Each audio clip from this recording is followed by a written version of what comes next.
is Tarik Talk. Your host, Tarik Mendes, takes you on a journey with guests from all around the world. Broadcasting around the world. Around the world. This is Tarik Talk.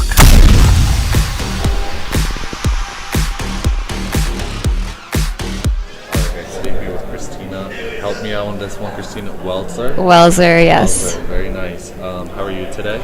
Doing good. Energy is high. Yeah. Do you mind sharing your Instagram name with us, please? Yes. So it's at @CWelzer. Perfect. Can you spell that for all of us non-English-speaking people? Yes. So C as in cat, W-E-L, Z as in zebra, E-R. Perfect. Thank you. And you're in booth 41, I see. 41. Yes, my first time as an artist, but the curator, Nadia Tahoun, has done it twice before. Perfect. And can you tell me a little bit about the work that you're doing? Yes, so I've been recently working on a series of collages of women kind of entangled with these demonic figures. And then the idea behind the show is that either the women or the demons are kind of shadows, so the monsters are meant to represent external depictions of the internal struggles that everyone is trying to suppress, mostly women, I would say. So spring break was a really great opportunity to really nail the installation, because I know it's not like it's not paintings on a wall, it's like hanging papers, and we're really inspired by shadow puppets. So being able to like show these the way they were meant to be seen in one space was super exciting. And how's your creative process? Creative process. I love drawing, so every single image starts off as a drawing, and then I love making work. So almost every night I'll just go to the studio and work like piece by piece. I'm very detail oriented, so I really like to just kind of meditate and lose myself putting on individual feathers on like a wing. That's so cool. And how do ideas come to you? Is it like in the daytime, nighttime? Yeah, I guess it can come wherever. I'm really inspired by my own family history and kind of what it took to go from Korea, survive a war, and then bring every single family member over to America to create like a really beautiful life for generations moving forward. My mother was first generation. I feel like I just have been given every opportunity in the world. So it's important that I guess like harness the legacy that I've inherited and put it into something interesting more than like images, basically. That's how I try to use it, and that's like the thesis of my whole work. And do you think your background has like impacted your work? Yeah, definitely. I've always been really inspired by Asian imagery, like Japanese ukiyo-e prints or Japanese folk tales, Korean folk tales. I always really thought it was interesting how maybe during the Renaissance the Italians were super focused on getting perfect perspectives and perfect proportions, and then in Asia and Korea and Japan and China it was so much more about pattern and space and texture, and I find that so much more interesting, and that's kind of what I pull from, or one of the inspirations. How do you come up with all these ideas? Like, do you write them down? Do you draw them? Do you keep it like in your notes app or your like a sketchbook? Yeah, I mean, for my phone, for me, is like pure work or garbage or Instagram. So I like anything that has to do with art. I like write it down or use a sketchbook. So those, I think, are how I keep track of things. Perfect. And then for those that are checking out your Instagram accounts, you're listening right now. Do you have anything coming up after this? This is a big deal for me. I'm really excited to be here. So I'm just more excited to keep making work. Like, I feel like I have another like really big idea, and I just want time, and I'm just gonna go back to working at night and making more images. And then when you're in the studio, are you like do you prefer like more at the nighttime? Like you? Yeah, I love working at night because like less people are texting you. You're not looking at your phone. It's like quiet. Like I love working in the winter at night when it's just like dead silent outside and it's just cold and no one's in the studio building. That's my favorite. So then you could just like make the weirdest images. Yeah. And do you have like any studio rituals? Like when you get into the studio, is there like anything you have to do, like catch up on the news, coffee before you get to work, or you maybe like go in, close the door, get to work right away? Yeah, I love making tea. I'll like put a pot of jasmine tea on. That's my favorite because it's like the perfect amount of caffeine for me, where I could sleep afterwards, but it perks me up when I get in at like 7. Yeah, so I love tea, and then I'll cycle through podcasts and music. And is your brain always thinking of ideas and looking for inspiration, or are you able to like, let's say, like pause at certain times and like really be in your environment? I feel like I'm always open to thinking or finding some new form of inspiration. I mean, life is inspiring, so there's always like a piece of information that pops up that can be used somewhere. Yeah, love that. And thank you so much for being on the podcast. Can you just share your Instagram for those listening right now, please? Yes, it's at C. Welser again. Thanks, Thank guys. you for listening to Tarik Talk. Follow Tarik Talk on all social media channels and check out the video interviews online.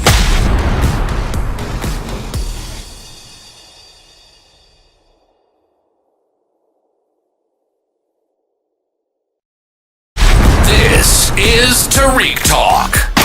Your host, Tarik Mendes, takes you on a journey with guests from all around the world. Broadcasting around the world. Around the world. This is Tarik Talk.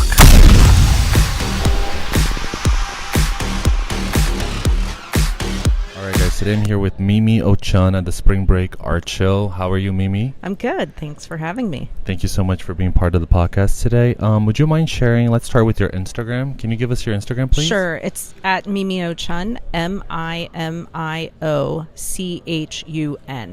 Perfect. And can you also tell us your booth number? Sure. I'm part of booth 65. 65. With another artist, Lydia Ricci, and it's curated by Paul Amitai. Perfect. And can you tell me a little bit about the work in your booth, please? Sure. So I have sort of two bodies of work here. In the main sort of hallway area, I have a bunch of larger scale sculptures. A lot of them were produced around or during the pandemic.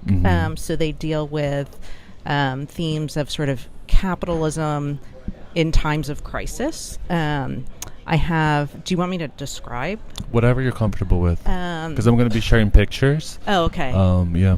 Sure. So, for instance, there's a large stew, which was based off of oversized bowl of stew, a chickpea stew that the recipe was a viral recipe. And I created it thinking about all the people who were suddenly forced during the pandemic to reach into their pantries, find something to make at home, and how we were all across the world probably making some sort of curry or some sort of stew at home. So, and it's large, it's oversized to sort of reflect the collective nature of the cooking that we were all doing at home.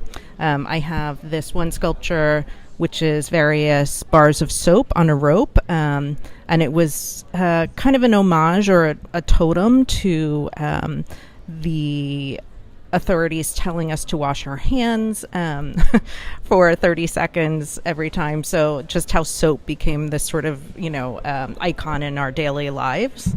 And then in the booth itself, I have some work that's really about kind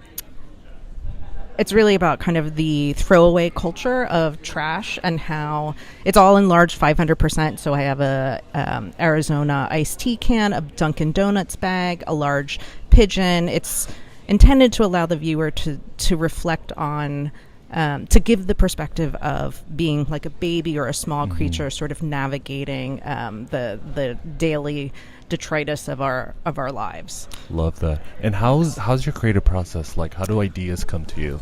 I split my time between my fine art practice and I also have a design practice. I have a constant tally of ideas, running list of ideas of things that I want to make. But typically, I'm usually so I'm constantly I have like things listed on my notes app of things that I want to make when I have time. But yeah, I guess like generally I've been more focused on the sort of inequities that come to the forefront when we sort of when we're in a sort of free market economy. Yeah. So that's the sort of overarching theme of most of the work that I produce. And so I'm constantly seeing instances of this just by like being a citizen of the world, reading the news, reading about labor rights or environmental damage. So these things are like kind of constant and ever present in my mind. So it's not hard for me to like find something that I want to make that essentially reflects that. Yeah, I love that. Wow, you're so descriptive. Yeah. And do you keep all of your ideas like on a notepad? Like how do you go back to ideas? So I have on my iPhone, I have a list in the checklist. I have one list called things to make, and I have just ideas listed. And then, there's the random Post-its that are scribbled and stuck to my monitor of things like ideas that come to me at random moments, and I just sort of tack it down. Love that. And do you think inspiration hits you like daytime, nighttime? What is it like for you? It's a good question. I think it's any time. I think I benefit hugely by living in New York, where you're constantly seeing, you're just exposed to so much more. And then I'm also like, a voracious news and media consumer. So it really can happen at any moment in time. I wouldn't say there's like a particular moment in time. I think, it just happens all the time. Love that. And are you going to be in your booth every day here until the last day? Yeah, I should be here for most of the show. Okay, cool. And do you like when people speak to you about the work? Yeah. Do you kind of like to observe them from afar? I think it's one of those things where you give people their space, but you're there for questions if they have any.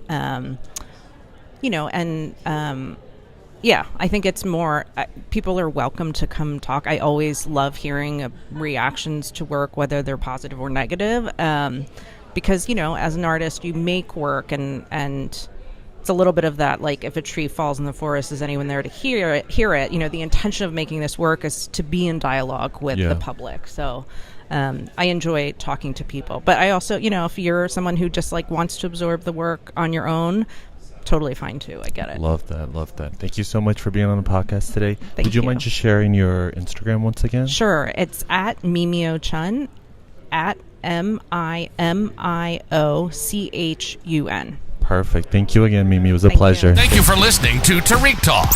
Follow Tarik Talk on all social media channels and check out the video interviews online.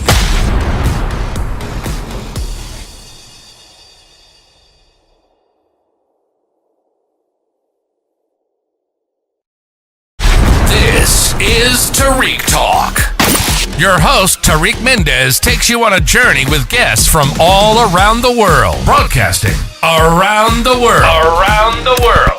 This is Tarik Talk.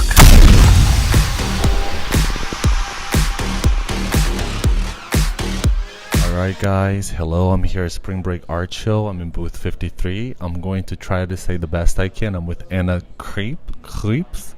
How do you pronounce it correctly? I'm sorry. Anna Creeps. It's Creeps actually. Creeps. You say it so chicly. I'm going to try to attempt to do it as well as you can. Do you mind sharing your Instagram with me, please? Yeah. So it's at Anna _ Creeps, like KRIEPS. Perfect. And can you tell me a little bit about the work you have here? I'm showing works, a series I called Iconography. It's works with my sister on it. She's an actress. Oh, wow. And they are actually reenactments of paintings, of Venus paintings. Yeah, I see that's like I forget the Whitney. Olympia. Yeah. From Monet, and also from Monet, Déjeuner sur l'Air. Yeah. and then we have Venus from Urbino, and then Sleeping Venus, and Venus and the Mirror. And actually, these reenactments I did because I followed a lot my sister on set, and because we are very, very close, and she always, well, I use her a bit like my muse in my photography. Yeah. And so I saw how tough it is being an actress, and like showing all your body, and not being asked for it or anything. And even if you have a family and you have kids, and you have to be 100% for that character. And like François Truffaut said, like 100%, like 80% of the importance of a movie is the beauty of the women inside. And which is very funny to see is like in the whole art history, it was already in the beginning that the beauty of the woman body was used for the Venus paintings, and but these women were prostitutes often, and they were not even paid like maybe anything. just a penny or almost nothing. And or like in the painting of Ophelia from Millet, I have also, but I don't hang it. I don't have it hanging. Yeah. It's there also the woman. She had to lie in a bath. Back in the days, they had no heating in the atelier, so she got a cold and she died. Oh my God! I didn't know that. No one knows. Wow. Yeah, but an artist became very famous, and of course. And I'm a bit talking about that about. The importance of the beauty of a woman in movies or in paintings, in art, and I highlight it. And in my paintings that I reenact in a photography, I stitched bikinis on it. Yeah. And I call them bikini nudes. Because also when you look on Instagram nowadays, like a lot of women are presenting themselves in bikinis, and it's not seen as any anything different. It's so normal, right? Yeah, exactly. Yeah. And so I make a little highlight on this. I love that. And where are you originally from? I'm from Luxembourg. Luxembourg. Oh, nice. And do you think being from there has like impacted your work? I don't know. Maybe that everything could be possible. Also, like because it's like a small country, and I don't know. Yeah. Maybe not. Who knows, right? And is your sister gonna get a chance to see your art in person? She did already. Oh, she did already? But she can't be here, unfortunately. Yeah. Okay. She was with me in the Spring Break Art Show in the last one in LA. Oh, really? That's so cool. Yeah. Oh, nice. Congrats. And are you going to be here during all of the days in your booth so people can talk to you like once they hear this episode? Yeah, of course. Yeah. And do you like seeing people engage with your art and talk to you about the art, or do you kind of like to observe them from a distance? I love that. Of course. That's why I'm here. Oh, that's so cool. That's so cool, because a lot of artists that I speak to, they're always like, oh, I don't like to speak. I just like to see how people observe it. You know, every artist is different. But yeah, so you have a total of five pieces of artworks here, right? Yeah. I'd say they're truly amazing. Yes, congratulations. Thank you so much for being on the podcast today. I wish you the best of luck at your time here at Spring Break Art Show. And thanks again. It was a pleasure meeting you. Thank you very much. Thank you for listening to Tarik Talk. Follow Tarik Talk on all social media channels and check out the video interviews online.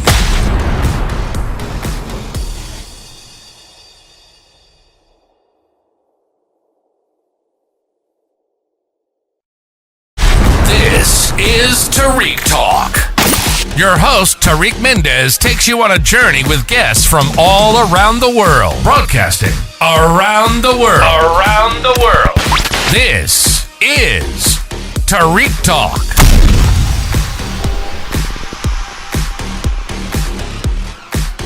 All right, guys. Hello.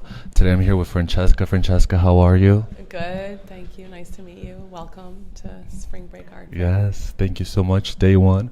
Thank you so much for taking the time to do this podcast interview. Do you mind sharing the Instagram so people can look at the work while they listen to the episode? Our Instagram, the gallery, it's AHA Fine Art, like Apple, Harry Apple, Fine Art. Mm-hmm. Perfect. And can you tell me a little bit about the work that you have in the gallery today? So we chose two artists, one being my father's. So this is a lot of kind of spiritual American, like a lot of realism here.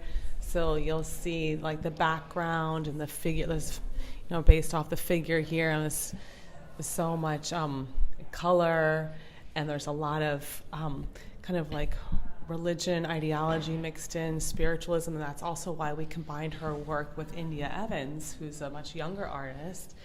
And I can also give you both our Instagrams. My father was also a professor at FIT for many years here in New York. And India, these are combination pieces, collaboration pieces with her father, who was a collage artist. Oh, wow. So he started some of these pieces. He's passed away, and so is my father, and she finished them. Wow. So there's a lot of spiritualism you'll see, yes, and references to the female form and the figure, and a lot of eroticism. Wow. This is beautifully, I have to say, this is like beautifully curated. It's so amazing in person. Can you tell us your booth number, please, so people can check it out? 60. 60? 60? Mm-hmm. Okay, so 60. Do you know how many total artworks do you have here? Oh, yeah, I think it's 13. 13. Oh, magic number. Yes, it's really nice. And then can you tell me a little about yourself as well? Are you a curator? Oh, yeah, I'm a curator and a gallerist. Yeah, I'm born and raised in New York City, actually. And my father's an artist, and my loft that I grew up in was just very close to here in Tribeca. Oh, nice. Artists moved in years ago. Yeah. When it was still cheap and we still had rent at the control. peak, at the prime time, Yes. right? Yeah, I love that. And I'm honored to be here. And do you have an Instagram account for your dad? Yes, my father, it's Vincent Archilesi. Vincent Archilesi, Yeah, okay. Vincent, and the last name it's Arcilesi. Perfect. Yeah, and India Evans. India Evans, okay, Yeah. cool. And can you share a little bit about your father's creative process? How was that for him? Oh yes, they're all paintings. They all started with drawings. He used to have models. They would come to the house, and he would also paint plein air on site sometimes. And he would come home. I mean, this is really a different period in life. This is from the late '60s and '70s, where the clouds and nature is so important, and he's like combining them in the background, but they're separated by color, and it's like expressionistic color. I mean, he's influenced by all these artists like Cezanne and Titian and German expressionists. So everybody has to come down and see. And there's this industrial aspect. So the theme here is the interior exterior. So this is where I think my father's work really comes together. There's a lot of juxtaposition of iridescent colors, and muted colors, and the same in India Evans' work. And she has amazing collages where she uses feathers and color and thread. It's like 3-dimensional, 4-dimensional if you add the layers of meaning in here. So everybody come check it out. That's fabulous. Thank you for sharing that. And then are you going to be here every day in the booth? Yes, we'll be here every day. Okay, cool. So people can talk to you, ask you questions. Yeah, and here and Norma Hamburg, a gallery partner, will be here as well. Okay, perfect. Well, thank you so much. It was All a pleasure right, getting to know you. Thank you for listening to Tarik Talk. Follow Tarik Talk on all social media channels and check out the video interviews online.